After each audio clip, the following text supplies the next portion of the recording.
Panibagong araw, panibago na makaalaman ang ating matutuklasan.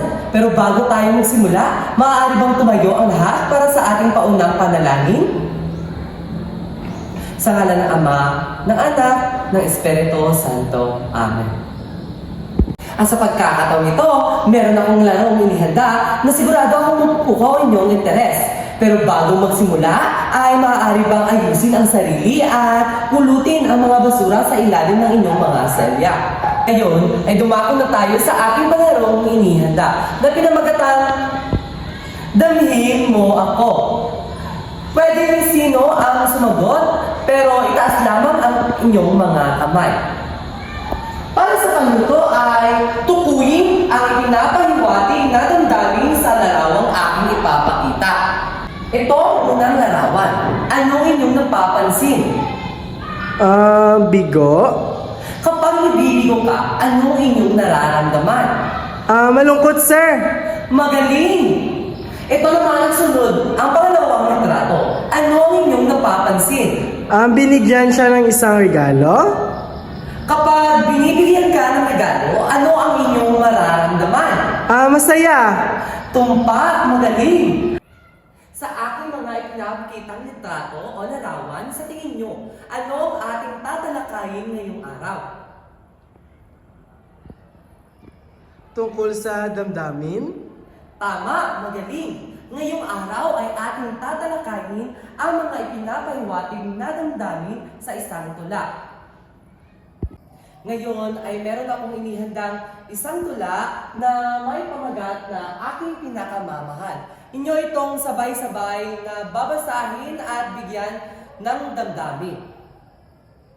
Ngayon ay dumako naman tayo sa pagtatalakay. Matapos niyong basahin ang aking tulang ipinabasa sa inyo, anong uri ng damdamin ang ipinapahiwatig ng tulang inyong binasa?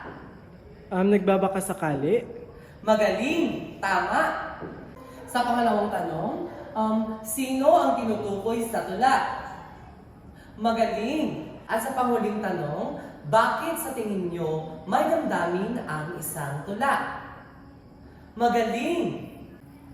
Bago matapos ang ating pagtatalakay, anong mensahe ang nais ipahiwatig ng may akda sa inyong tulang binasa? Magaling! Naipakita ba ang damdaming nais ipaliwanag ng may akda? Tumpak, magaling! Magaling! Nabigkas nyo at nabigyang emosyon ang inyong tulang binasa. Kaya sa pagkakataong ito ay hahayaan ko kayong bigkasin at bigyan ng emosyon ang inyong babasahing tula. Magaling! Mukhang alam nyo na ang ating kinalakay ngayong araw. Kaya ngayon ay dumako na tayo sa pagsubok.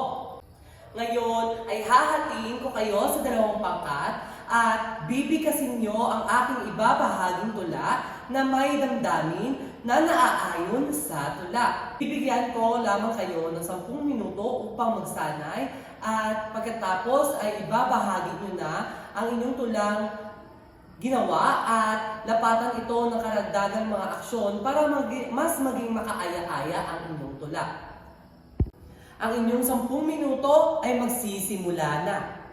Napakagaling! Dahil diyan, lahat ay nakakuha ng pare-parehong score.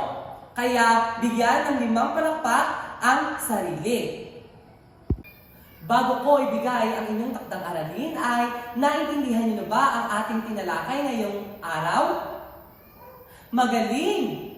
Ang sa ating takdang aralin ay gumawa ng sariling akdang tula at lapatan ng damdamin o kilala bilang spoken poetry. At ito ay inyong itatanghal sa susunod na ating pagkikita. Maraming salamat sa inyong kooperasyon. Hanggang sa muli, paalam!